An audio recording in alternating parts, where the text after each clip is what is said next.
There are more than 4,000 rental units in the Rogue Valley, but finding one is becoming more difficult than ever.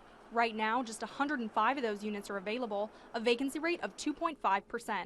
We see these rates in the summer sometimes, but usually by this time of year, things open up. Our vacancy rates get closer to 4%, but it just seems to be getting lower and lower.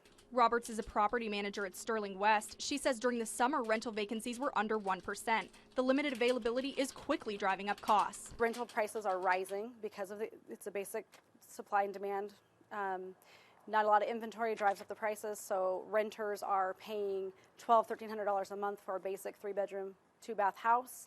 Last year, renters were paying only $900 a month for the same house. Bart Hawkins is a realtor in Grants Pass. He says more people are realizing the livable conditions of the Rogue Valley. Last year, Oregon was the #1 state people were moving to. So there's an influx of people coming here. And second, because the housing market is hot here, a lot of people are being displaced because the owners are selling their homes instead of renting. Hawkins didn't find a home for 3 months after moving, so he took extreme measures to find a place to live. You have to be right on it. You got to be the first caller, and we just weren't like that. And so we actually had to rent a yurt for 2 months in order to find a place. Terry Rasmussen is the principal broker at John L. Scott Real Estate. He says as the rental market gets tighter, so does the housing market. I have people calling me all the time in desperation looking for rentals. Hey, can you find me a rental? And the answer to that is it's as tight as the sales market. It's not just a rental crisis. It's not a sales crisis. It's a housing crisis. And although cities are continuing to build across the Rogue Valley, not enough resources are being put into housing. We had a period of time when the economy tanked and builders were not building, but that doesn't make to where people aren't expanding families, having children, and that kind of thing. One group that's reaping the benefits from the crisis, local landlords. Pamela Sheldon is a property manager at Invest Right Realty Group. She says landlords have gotten pickier with who they take. Well, it works good for us.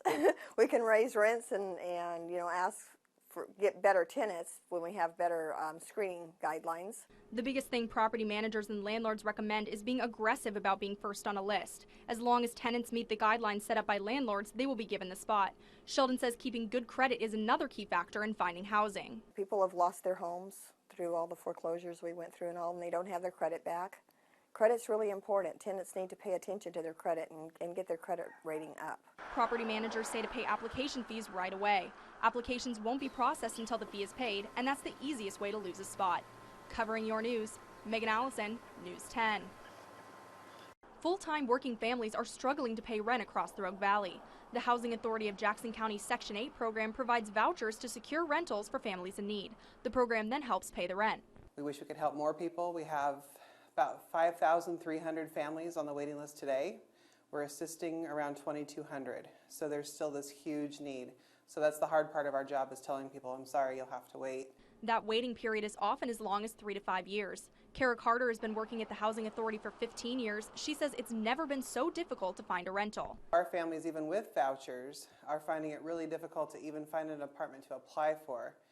And when they do find something, oftentimes there are several dozen families ahead of them that have already applied. So we've actually had people who were issued vouchers that had to turn them back into us. Access also relies on federal funding to prevent a homeless population. Tamara Foley is a housing specialist at Access. She says a recent grant from Veterans Affairs is helping the organization during the current market. We have a grant from the VA of $2 million a year for the next 3 years to help veterans that are struggling, either homeless or have an imminent threat of homelessness. So we can pay security deposits, we can pay the rent, we can help with utilities, we can help with clothing for a new job. Christopher Reedus is a veteran outreach worker at Access. He says landlords often overlook veterans in need for other tenants. He wants to make sure the veteran population gets a fair shot at finding a home. Sleeping in their car, and that are working, sleeping in their car, still not having a place to go, and then to be able to visit them, to come into our office, get the support from us and our peer mentors to go out to go look for places, and then to see the end results of them being able to, get their own keys. Access says word of mouth is the easiest way to get veterans into apartments. They speak with property managers and landlords to ensure vets find a spot. The housing market now it's frustrating for them because a lot of times they don't have employment, but we guarantee that we will pay the rent for a while they start looking for employment, and it's a hand up, not a handout a lot of times. That's how I like to refer to it. Rita says veterans are easily discouraged by the current market. They know that the housing market is very challenging, and they don't even want to jump into the race.